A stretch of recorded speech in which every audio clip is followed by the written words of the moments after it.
네, 윤건영입니다. 우선 제 정책 질의하기 전에 앞서 국민의힘 의원님들께서 말씀하신 거에 대한 간단한 팩트 체크를 해야 될 것 같습니다. 정상회담 관련해서는 아마 장관님이 잘 모르실 테니까 당시 실무를 담당했던 사람으로서 존경하는 태용 의원님이 이야기하셨던 태극기 부분 간단하게 짚고 넘어가겠습니다. PPT 띄워주십시오. 자, 그래서 사진을 보시면요. 남북 정상회담은 김대중 정권, 노무현 정권, 문재인 정권 세 차례 있었고 문재인 정권에서는 기간 중에 3번 있었습니다. 자, 왼쪽에 보시면 환영 인파 영접을 합니다. 영접에서는 2000년이나 2007년 공이 아무 태극기가 안 나옵니다. 그냥 꽃으로만 환영을 합니다. 근데 2018년 평양 순환공항에서는 단일기가 나오는 겁니다. 자, 가운데 있는 사진을 보면 당시 대통령들이 이용을 하셨던 차량입니다. 저 차량에는 태극기라든지 인공기가 걸지 않았습니다. 맨 오른쪽에 있는 게 당시 이용했던 1호기입니다. 중간에 2007년은 노무현 대통령은 육로로 이용했기 때문에 차량으로만 한 거고요. 2000년과 2018년을 보면 공이 1호기에는 태극기가 걸려 있습니다. 다시 한번 말씀드리면 정상회담이라는 건 양국 간의 프로토콜에 의해서 진행되는 거고 양국이 직전에 의전을 협의합니다. 다음 PPT 보겠습니다. 아까 앞서 태용 의원께서 문재인 대통령 평양에 갔을 때 태극기가 없다라고 하셨는데요. 김대중 대통령이 순환공항에서 영접 행사할 때 사열대 받을 때도 똑같습니다. 저게 순환공항이 개축되기 전입니다. 태용 의원님 잘 아실 거고요. 저 순환공항에는 인공기밖에 걸려있지 않은 겁니다. 태극기를 빼려고 뺀 게 아니라요. 다음 PPT 보겠습니다. 2018년 4월과 5월 판문점에서 있었던 남북 정상회담 사진입니다. 정확하게 하나는 남쪽에서 있었던 거고 나머지 하나는 북쪽에서 있었던 사진입니다. 배경을 보시면 알다시피 뒤에는 그림으로 배치를 했었습니다. 당시 남과 북은 저렇게 하자라고 서로 합의를 한 겁니다. 그런데 자꾸 뭐 태극기가 없니 뭐가 어떠니 이런 좀 정치적으로 공세를 취하고 있는 그런 부분들에 대해서는 조금은 자제를 해주셨으면 하는 말씀을 다시 한번 드리고요. 앞서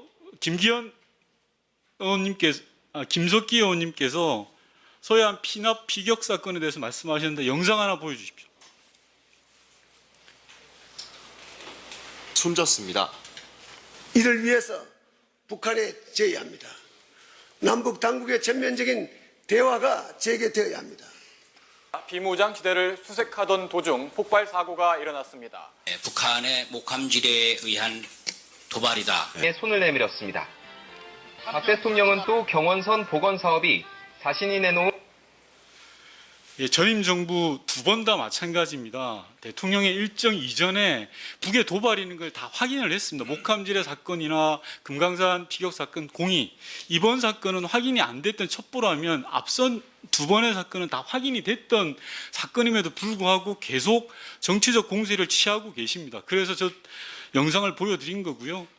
앞서 대통령께 보고가 제대로 됐는지 김석기 의원께서 계속 이야기를 했습니다. 장관께 여쭙겠습니다.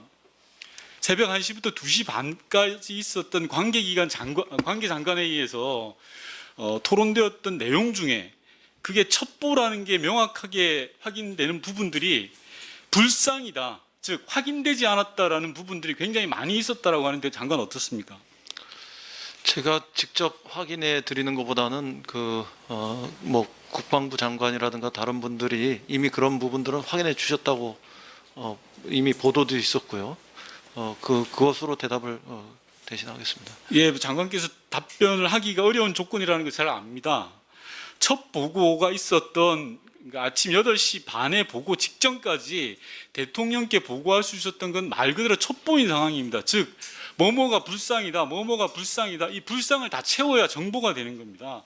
그런데 첩보를 가지고 이게 미확인인지 확인이 된 건지 정확하게 알 수 없는 상황에서 구체적 액션을 취하라라는 것은 좀 사리에 맞지 않다라는 거고요. 자, 대통령이 무엇을 지시를 했냐라고 하셨는데 아침 8시 반 안보실장과 비서실장 보고 직후에 대통령은 4가지 사실을 지시를 했습니다. 국민께 공개하라, 그리고 사실을 명확하게 판단해라, 파악해라, 그리고 북에 정확하게 확인하라 등등의 지시사항을 내렸습니다. 대통령의 47시간 하는데 대통령의 구체적 지시를 청와대 홈페이지 가면 다 걸려 있습니다. 확인해 주시기 바라고요. 그리고 앞서 김석기 간사께서 구출할 수 있는 상황이다라고 했습니다.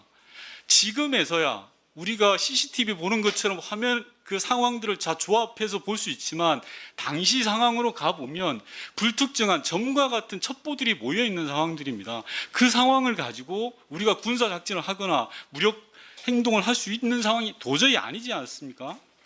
이런 내용들을 제가 상임위에서 여러 차례 말씀드렸습니다. 지난번 현안 질의 때도 그렇고 어제 오늘 국정감사 시간에도 우리 여당 의원님들이 여러 차례 말씀을 했는데 계속적으로 야당 의원님들께서는 반복해서 고장난 레코드 판 돌리듯이 돌리고 계십니다. 국정감사는 국정감사답게 정책 질의로 갔으면 하고요. 네, 국정감사는 정책으로 해야 되는 겁니다. 이 자리에 대통령이 있지도 않고 그리고 우리 그런 정치적 공세를 핀다는 건 저는 국정감사 본연의 취지에 어긋난다고 생각합니다. 이상입니다. 네.